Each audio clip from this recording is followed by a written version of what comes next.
Olá, sejam muito bem-vindos, sejam muito bem-vindas. Eu sou Fernando Nakagawa, junto com Daniel Hittner, diretor da CNN em Brasília. Entrevistamos hoje o secretário da Fazenda de São Paulo, Samuel Kinoshita. Mestre em Economia e Estatística, Samuel Kinoshita trabalhou em gestão de investimentos e consultorias econômicas antes de ingressar no setor público. Foi assessor especial do então ministro da Economia, Paulo Guedes, e esteve ao lado de Tarcísio de Freitas no desenvolvimento do plano de governo para o estado de São Paulo. Em 2023, foi nomeado pelo governador para comandar a Secretaria da Fazenda. Secretário, muitíssimo obrigado por estar aqui com a gente na CNN e dou as honras da primeira entrevista, da primeira pergunta ao Daniel Hittner, que organizou esta conversa. Hittner. Muito obrigado, Fernando Nakagawa. Secretário, reforço o agradecimento. Obrigado por ter aceitado a nossa proposta de entrevista. Secretário, eu queria começar por um tema que é o São Paulo na direção certa. Um programa de redução do gasto tributário, de redução dos incentivos fiscais. Aliás, se fala muito disso também no âmbito nacional. E ali o envio da PLDO de 2026 para a Assembleia Legislativa, o esboço do orçamento, gerou muita polêmica, porque muita gente apontou uma aparente contradição de você ter um aumento do gasto tributário dos incentivos, enquanto o governador anunciava tudo na direção contrária. Eu queria saber exatamente o que houve e se São Paulo tem conseguido reduzir o gasto tributário, reduzir os incentivos fiscais, principalmente como proporção da receita corrente líquida. Olá, Hittner. Olá, Naka. Uma saudação a todos os telespectadores da CNN. É uma alegria poder falar sobre o São Paulo na direção certa. Um breve preâmbulo para poder chegar à conclusão e lhe responder objetivamente. O São Paulo na direção certa é basicamente a política econômica do governador Tarcísio. Foi divulgado num decreto lá em maio de 2024, do ano passado, e ele fazia uma síntese, e eu coloco aqui em 3 vertentes. Uma de avanços tecnológicos que melhoram, é uma espécie de ganha-ganha, tá? E um exemplo disso está no contencioso, em 2 esferas. Um segundo eu chamaria de contenção de gastos de custeio, mas é o famoso corte na carne, em alguma medida, que é mais uma questão de disciplina fiscal. E o terceiro ponto é a avaliação ou reavaliação da política pública praticada aqui no estado de São Paulo. Pode vir pela esfera orçamentária, e o que você mencionou é um subitem, talvez o mais importante, que chamou mais atenção dessa terceira vertente, que foi a revisão dos chamados benefícios tributários ou chamado gasto tributário.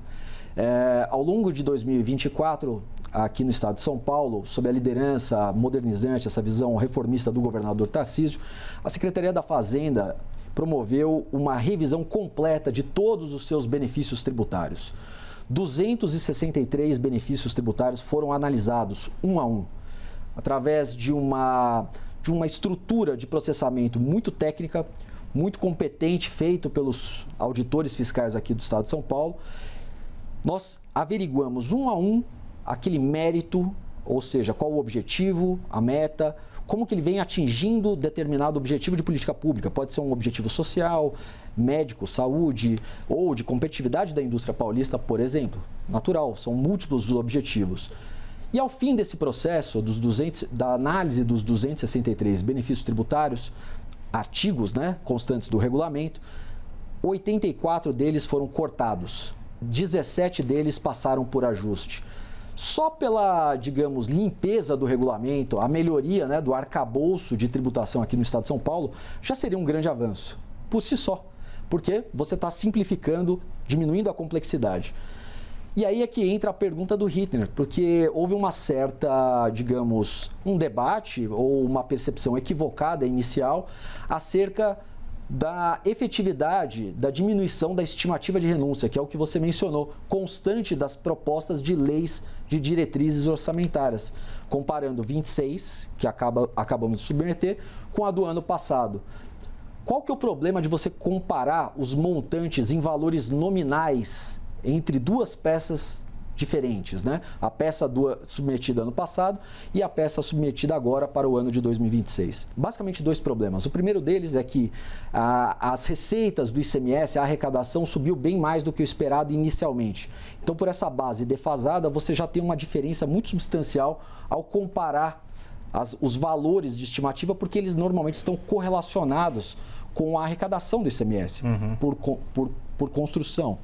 E o segundo ponto, muito importante, é que uma isenção, um benefício tributário, ele pode variar em termos de intensidade da forma como você averigua a utilização em algum ponto do tempo.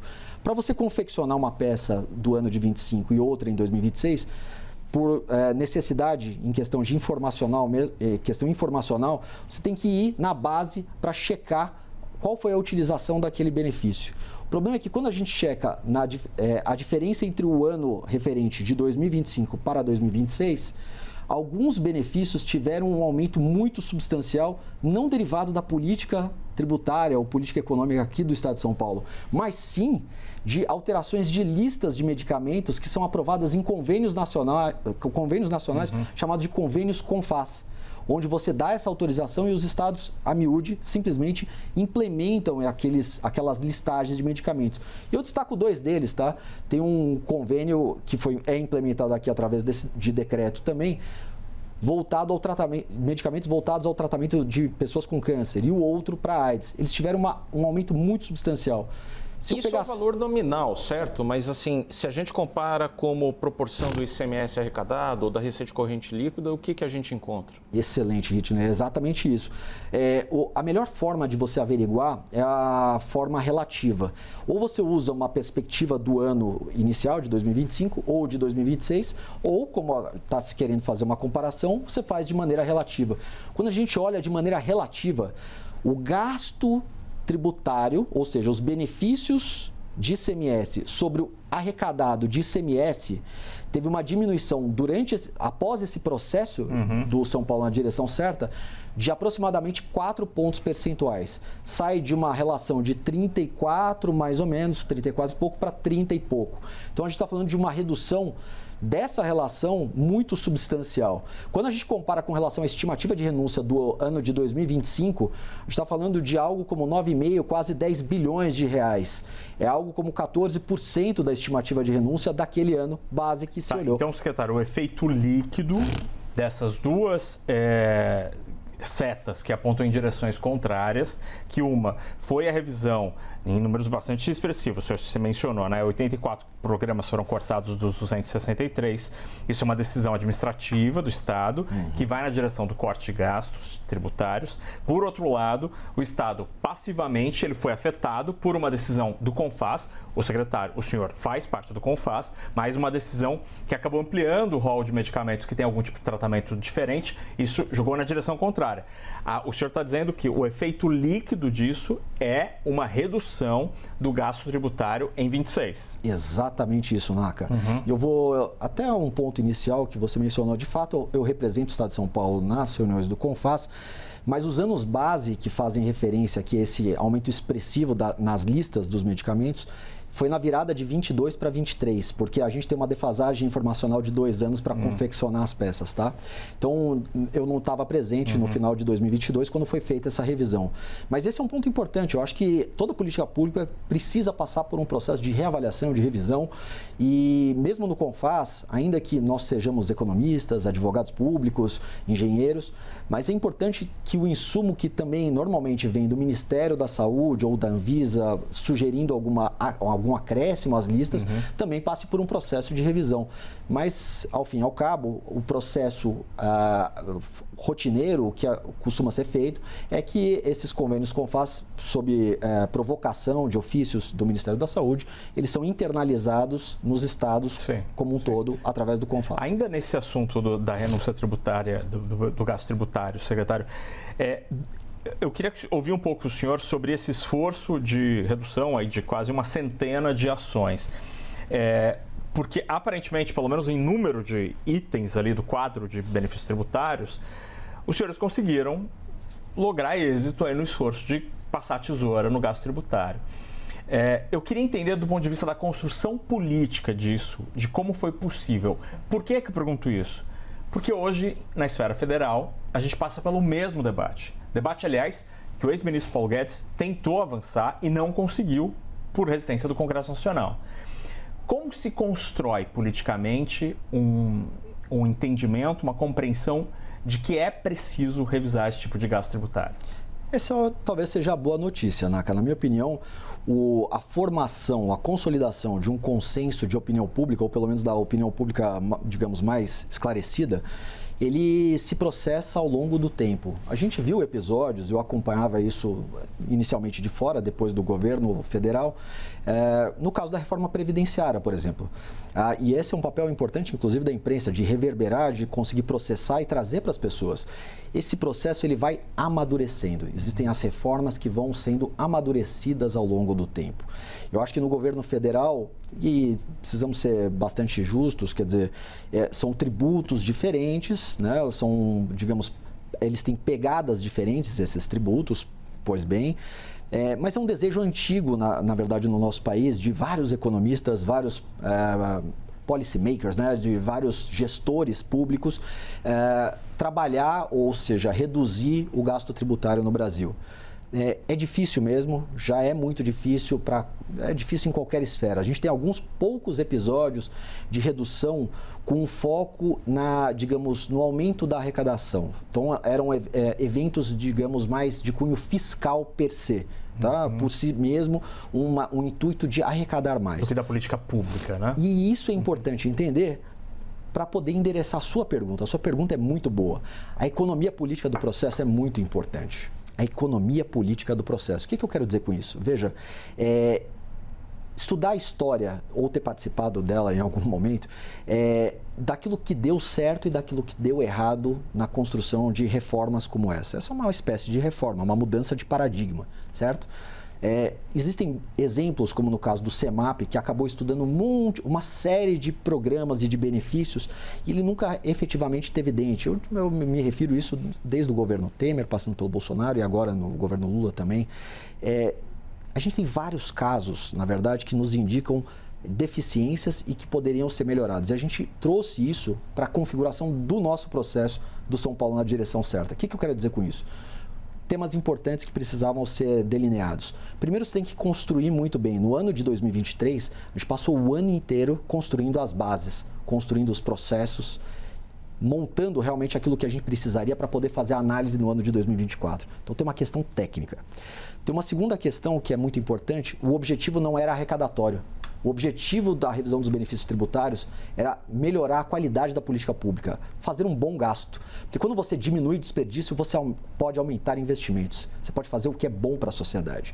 Então, o nosso foco era, vamos olhar um a um, e isso é importante, não era um corte linear da estimativa de renúncia. Então, eu digo, olha, eu tenho 70 bilhões de reais em estimativa de renúncia do ICMS. Então, o meu objetivo é cortar 10%, digamos, 7 bilhões de reais é o meu objetivo. Não foi isso que nós fizemos. Nós fomos um a um, artigo a artigo, processando desde a redação, desde a interação entre os artigos, porque são complexos mesmo, às vezes uma redução de base de cálculo influi em um crédito outorgado. Então, foi um trabalho muito minucioso e fazer isso de maneira individualizada rende frutos.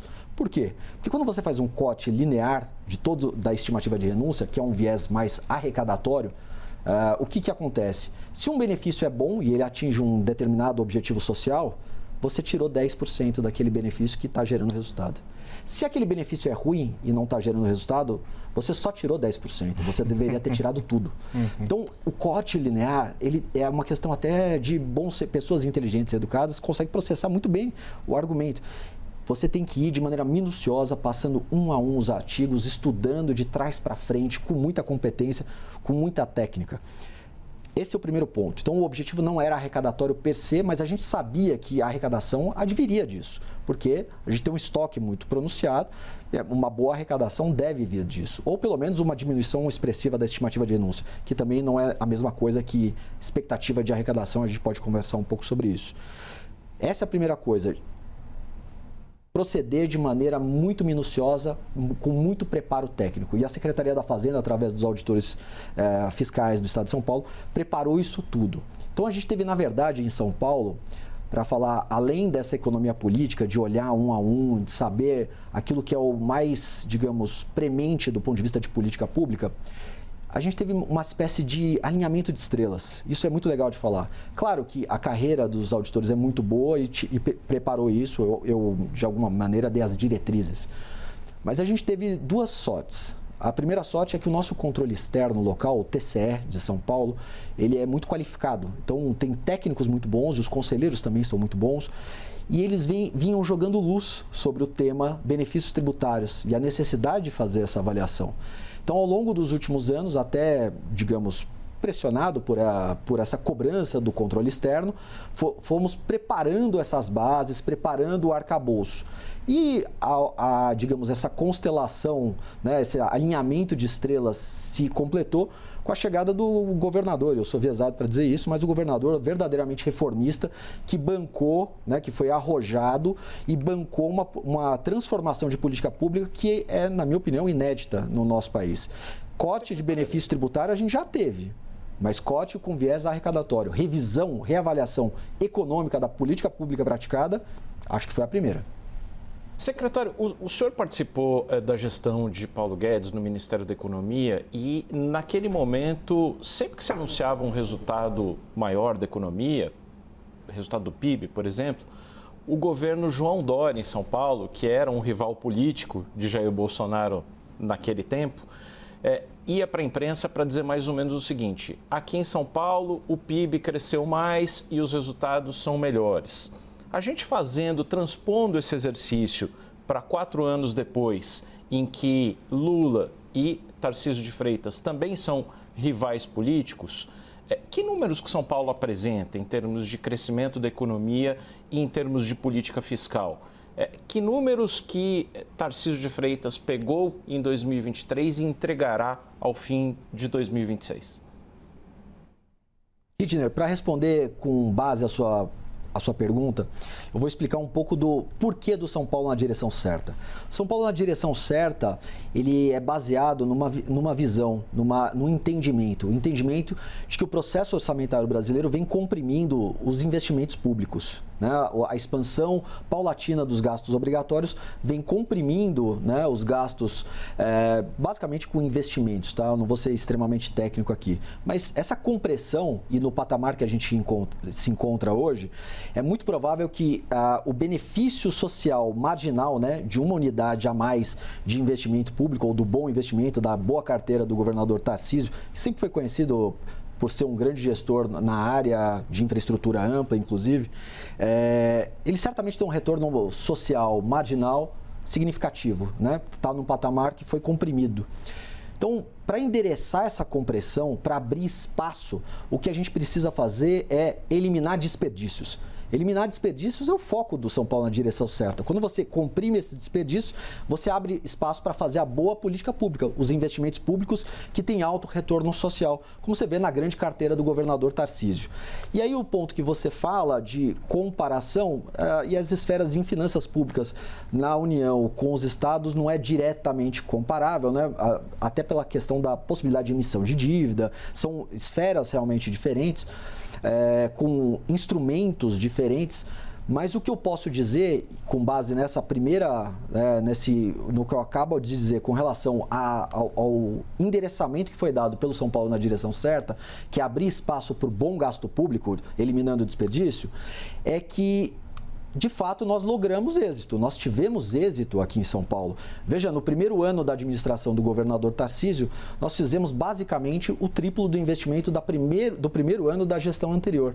E aí eu não estou muito preocupado com focar em nomes, governador A, B ou C, ou presidente A, B ou C, mas o fato é, quando essa comparação é estabelecida com o primeiro ano de mandato, pegar o primeiro ano de mandato do governador Tarcísio é o triplo do investimento público. Um segundo número da economia de São Paulo que eu acho importante ter, para além do investimento público, um investimento mais amplo. Existem métricas para se averiguar quais são as, digamos, anúncios de investimentos, né? A Fundação SEAD faz um acompanhamento há muitos anos desses anúncios de investimentos. No ano de 2024, a gente teve mais que o dobro do anúncio de investimentos do que era a média histórica nos anos anteriores. Então, o que a gente está vendo aqui na parte do investimento acaba se transmitindo e se concretizando naquele que é o indicador que eu julgo mais importante, que é a formação, geração de empregos. Quando você vai olhar a geração de empregos formais pelo CAGED, São Paulo na ponta está gerando algo como 1/3 dos empregos formais do Brasil. E a gente tem algo como pouco mais de 20% da população, uma população já demograficamente mais avançada e, de fato, um desemprego baixo com alta taxa de formalidade. São Paulo está gerando basicamente um terço dos empregos formais no Brasil. E esse deve ser o objetivo da política pública, que é gerar empregos, que é o emprego que realmente transforma a vida das famílias. Isso é uma questão até filosófica da administração.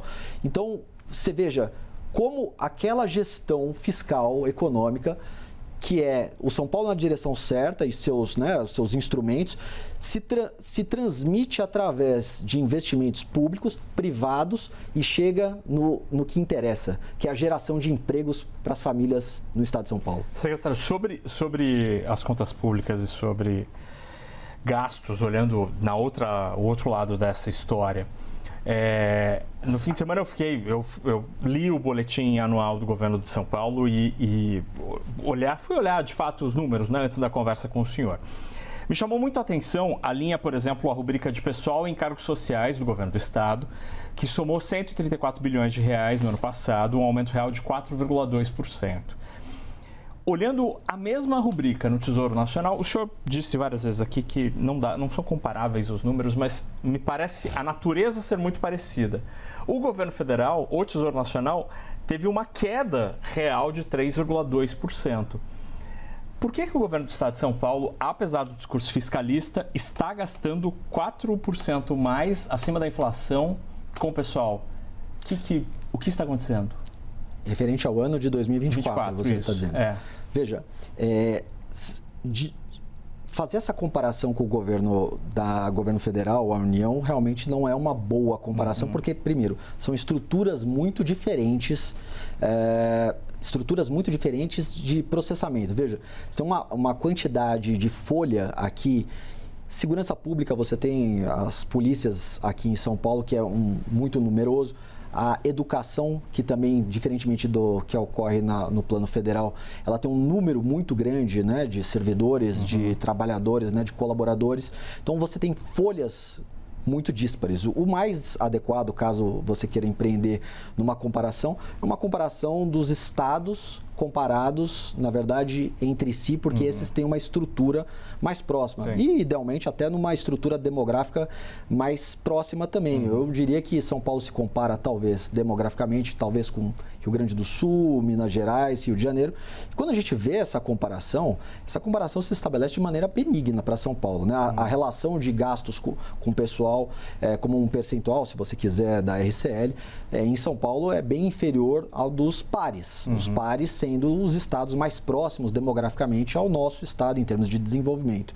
Eu não tenho os números do governo federal ou da União para entender o porquê de um delta abaixo da inflação no ano de 2024, teria dificuldade de explicar no caso deles. No nosso caso, teve uma série de processamentos de algumas carreiras que foram reformuladas. Teve uma reforma, na verdade, da estrutura de comissionamento também, agora se processando do final do ano, agora no começo de 2025. Então, tem uma série de fatores que explicam uma elevação da folha, mas não do número de servidores. Do número de servidores e da relação e da comparação com os demais subnacionais, que eu acho que seria uma comparação mais realista. Secretário, para a gente arrematar essa primeira parte da conversa, que diz respeito muito aos números de São Paulo, uma iniciativa do governo estadual foi de criar 2 programas, Resolve Já e Acordo Paulista, que lidam muito com o refinanciamento ou parcelamento do contencioso, do litígio administrativo com devedores do Estado. Que resultados esses 2 programas somaram? Hitner, talvez eu tenha me expressado de maneira muito célere, mas o que você está apontando é justamente a primeira vertente do São Paulo na direção certa, que eu vou chamar de inovações tecnológicas institucionais, as inovações do tipo ganha-ganha. Você melhora o ambiente de negócios, o processamento, né, do contencioso, você está dando um exemplo, né, que é a esfera do contencioso, e você tem uma situação de ganha-ganha. Ganhou a sociedade, porque diminuiu o excesso de litigiosidade que existe, seja nos autos de infração, né, a disputa que tem lá na esfera administrativa, seja na dívida, digamos, judicializada, né, a chamada dívida ativa. O que você está mostrando, e por que é ganha-ganha, né? Porque ao fazer programas que você diminui esse contencioso, se você estrutura bem, você ainda pode ter um influxo do ponto de vista de arrecadação para o seu tesouro, tá? O que o Hitner mencionou é justamente essa primeira vertente. Na esfera administrativa, nós aprovamos na Assembleia aqui em São Paulo um programa chamado Resolve Já. O Resolve Já, na verdade, é um conjunto de bons incentivos econômicos para que quem está em disputa com o fisco tenha o incentivo econômico a deixar de disputar, a deixar de litigar conosco. Como que você faz isso? Você amplia a janela, né, de possibilidade de desistência dessa contenda, você melhora os incentivos através de descontos mais pronunciados para que ele deixe de empreender esse litígio. E o terceiro, nós providenciamos algo que eu julgo bastante importante, que é a possibilidade de uma espécie de limpeza de balanço. Quer dizer, por um lado, muitos contribuintes têm os chamados créditos acumulados contra a administração. E por outro, tem esses autos de infração sendo disputados. Ao permitir que se utilize esse crédito acumulado para que você pague, né, esses autos de infração com descontos em uma boa oportunidade, você diminui a litigância, então deixa de ter advogado público, auditor, um monte de gente qualificada, com alto capital humano, que custa, claro, e o mesmo no setor privado, advogados, contadores envolvidos, né, com essa litigância excessiva que nós temos na nossa sociedade. E melhor ainda, isso acaba trazendo recursos, amealhando recursos. E aí Mas há sempre o risco moral implicado. Você deixa de pagar o auto de infração, entra num contencioso administrativo, depois o Estado te dá um desconto justamente para você encerrar o litígio. Exata. Poxa, Hitner, eu tô até com vergonha, porque você está com uma análise... Você incentiva o reinício desse processo em que as pessoas deixam de pagar. Seu ponto é muito profundo. Eu estou até envergonhado porque eu não o fiz. E como economista, você falou realmente como um bom economista. A questão do risco moral é muito importante. É por isso que o desenho dos incentivos tem que ser feito de maneira rígida, qual seja, muito bem pensado e escalonado para que você não desincentive o pagamento em dia. Então, a gente vai até o limite daquilo que tornaria economicamente desejável realmente não pagar em dia. Isso ninguém quer. E esse era o problema que nós tínhamos, por exemplo, com os sucessivos refis, né, que existiam aqui no nosso país. E eu entendo que dar os bons incentivos econômicos, e foi isso que eu tentei reforçar na ideia de bons incentivos econômicos, é desenhar muito bem esses incentivos para que seja bom realmente e não atrapalhe, não desincentive o pagamento em dia. Isso tá perfeito, Hitner. Isso foi muito bem construído para que não ocorresse, tá? Essa era a nossa preocupação. E tendo um programa perene, a gente não entra naquela situação recorrente de refis, né? Que aqui em São Paulo a gente chamava de programas especiais de parcelamento. Mas são os refis, é o espírito do refis. O refis gera esse problema que o Hitner está mencionando, realmente de risco moral. Sim. Tem um outro programa, e esse sob a guarda, e quem idealizou foi a nossa Procuradoria, a Procuradoria-Geral do Estado de São Paulo.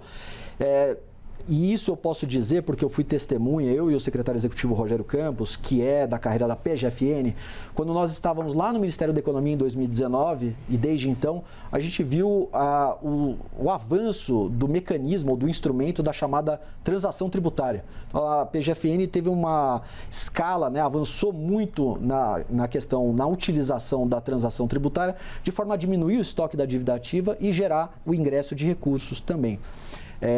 De maneira análoga, a nossa Procuradoria fez um grande avanço aqui e eu ouso falar um pouco do programa, porque é um programa com realmente a ideia, a filosofia do governador Tarcísio, que a nossa Procuradoria, em alguma interação com a Secretaria da Fazenda, a gente tem algumas resoluções conjuntas e tal, a nossa Procuradoria fez de maneira muito bem feita. Eu diria que a Procuradoria-Geral do Estado de São Paulo estabeleceu aquilo que é o modelo subnacional de transação tributária. Tanto que aí, essa é a participação da Secretaria da Fazenda também, nós propusemos o convênio CONFAS que respalda os programas de transação tributária pelo Brasil inteiro. E os demais estados, eu diria que a imensa maioria hoje aderiu a esse convênio proposto por São Paulo lá atrás, lá em 2023. A PGE teve um grande sucesso e eles chamam o programa aqui, né, esse mecanismo, de Acordo Paulista. O Acordo Paulista já teve 3 editais, né, um processo de editais, vocês conhecem bem do processo da PGFN, onde o primeiro edital, onde eu acompanhei mais de perto, ele teve um grande sucesso em diminuir essa contenda realmente entre a administração pública e o setor privado, diminuindo em cerca de 45 bilhões de reais em transações, né, do volume de estoque da dívida ativa. Foi um primeiro edital realmente muito robusto que trouxe consigo também uma arrecadação. Então, esse conceito que o Hittner colocou do avanço no contencioso é justamente a primeira vertente do São Paulo na direção certa. E, secretário, quando essa tentativa de um acordo amigável não rola, o contribuinte vai para a justiça e aí a gente tem sentenças judiciais. Só no ano passado, o Estado teve que pagar 8 bilhões, quase 9 bilhões de reais em sentenças judiciais. Tem sido um problema para o Estado de São Paulo, mais de 10% do custeio o equivalente a mais de 10% do custeio já está indo para sentenças judiciais. O governo federal bate muito nessa tecla, foi um problema na gestão de Paulo Guedes, está sendo um problema na gestão de Fernando Haddad. O que fazer para que a justiça tenha uma compreensão ou pelo menos uma sensibilidade com relação às contas públicas, se é que é isso necessário na visão do senhor? Naka, muito boa pergunta. De fato, esse é um problema nacional. A gente vê isso tanto no plano federal e nos subnacionais, nos estados e nos municípios também. A gente vê realmente um processo muito dilatado, né, em termos de efeito, né, e custo fiscal. Eu diria que, na verdade, é uma junção de fatores.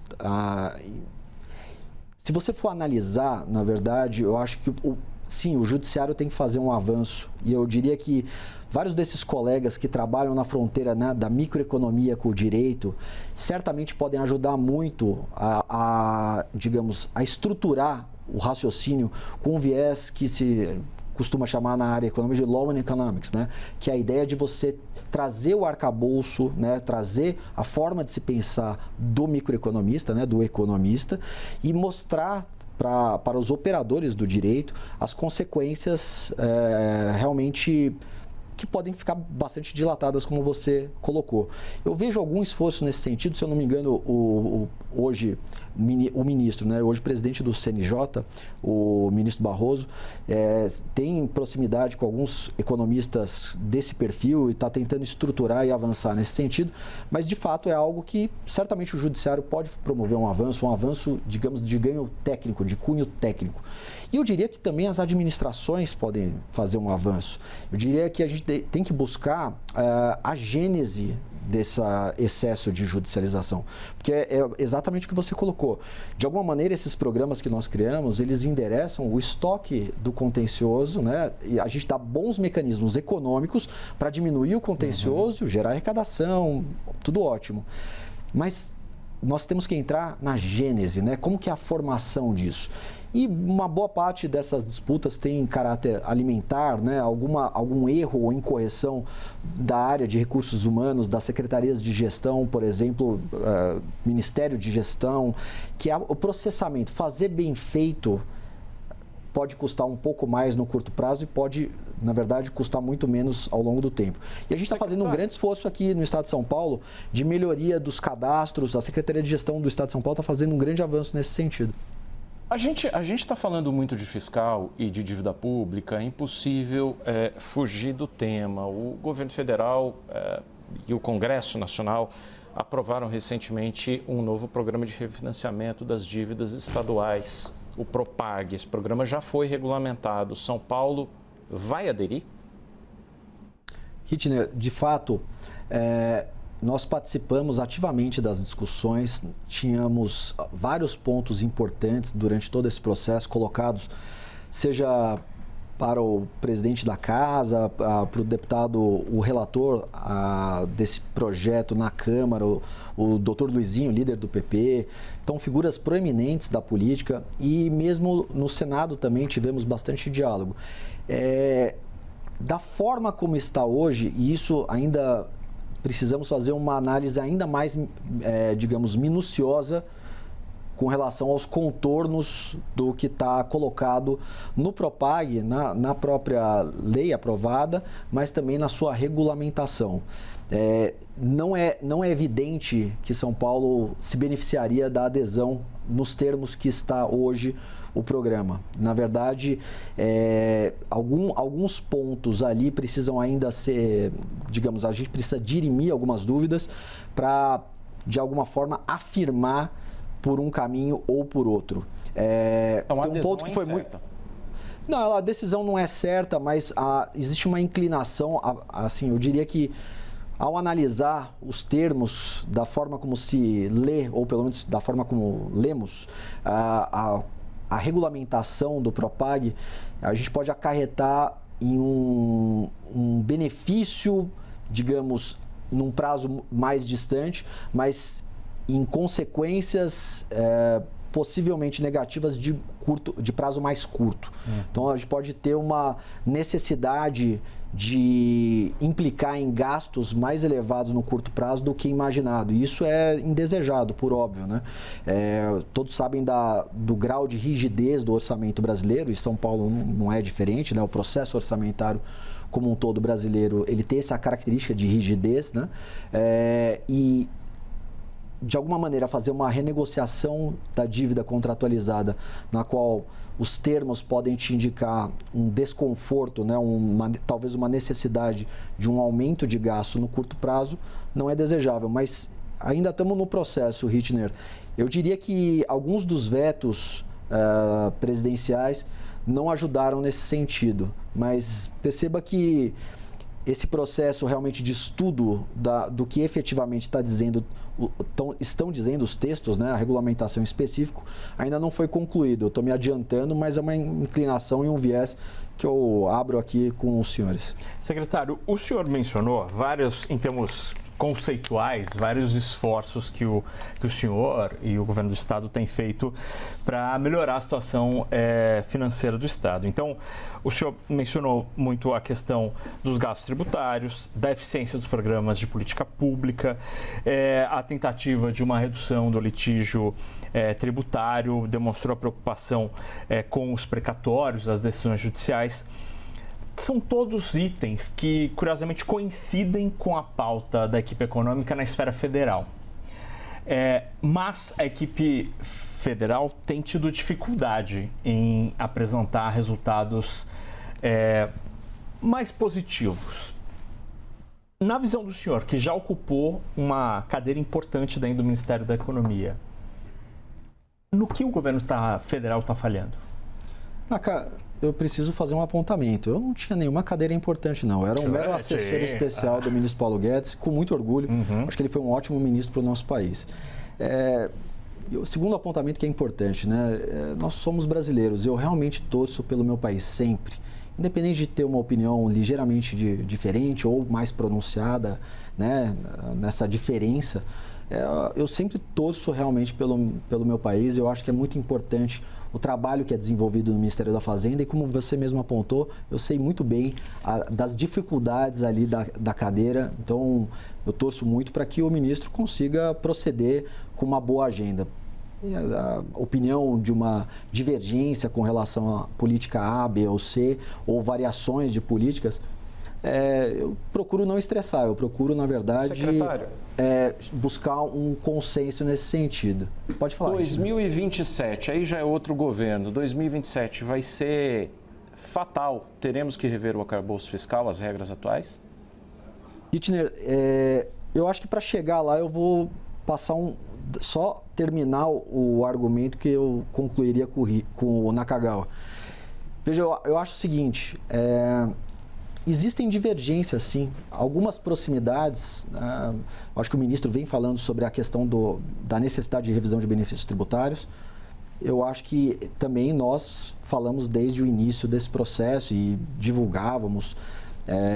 O fato é que tem algumas vertentes da política econômica que fazem diferença, né? Quer dizer, o governador Tarcísio empreendeu uma agenda muito importante aqui, por exemplo, na questão da empresa pública, uma empresa pública de destaque que é a Sabesp. Com o intuito dele, que era um intuito de promover uma universalização acelerada do acesso ao saneamento básico, se transmitiu através de uma decisão, né, societária da participação do Estado na empresa de saneamento. Esse é um veículo para atingir algo maior, que é buscar a ampliação e a aceleração da universalização do tratamento de esgoto. Né? Mesmo São Paulo sendo um estado tido como rico, a gente não tem um esgoto perfeitamente, um percentual elevado de tratamento de esgoto. Que faltem 20%, 30% dos lares sem acesso ao esgoto tratado no ano de 2025. Isso é um absurdo. Quer dizer, essa agenda vitoriosa do governador Tarcísio foi uma agenda que passou sim por um processo de privatização com um objetivo social muito digno e muito bacana. Então eu tenho orgulho de servir nesse sentido. E não vejo necessariamente a mesma ênfase em outras esferas. Mas ninguém busca, na administração aqui, conflito ou buscar a diferença pela diferença. Mas existem diferenças marcantes, sim, na forma como se processa a decisão de política econômica no estado de São Paulo em relação a outros estados ou mesmo o governo federal. Então eu vejo diferença, mas uma diferença filosófica. O sucesso do governador Tarcísio em buscar essa ampliação da universalização do tratamento de esgoto, eu acho um sucesso que difere do tratamento de empresas públicas no plano federal, por exemplo. Cortar na própria carne pode fazer diferença nesse tipo de pleito que defende do legislativo, por exemplo. É uma sinalização política que acaba atraindo apoio. Eu acho que sim, Naka. Eu acho que o legislativo ele percebe que aquela agenda é uma agenda benigna e que está indo na direção certa. São Paulo na direção certa, de maneira muito sintética, menos desperdício gerou mais investimento. Ora, é isso que o legislativo aqui em São Paulo também se mostra favorável. Eu imagino que o Congresso Nacional, processando isso junto ao governo federal, possa também promover um avanço, tá? Uhum. E aí, se quiser, eu posso voltar para o Hittner. E que aqui, infelizmente, o nosso tempo está acabou aqui, já estamos estourando o tempo aqui, secretário. Eu agradeço muito ao senhor Samuel Kinoshita, secretário da Fazenda do Estado de São Paulo. Também agradeço ao Daniel Hittner, que nos fez companhia nesta conversa. Secretário, muitíssimo obrigado pela presença aqui na CNN e a você que nos acompanhou. Muito obrigado e até a próxima.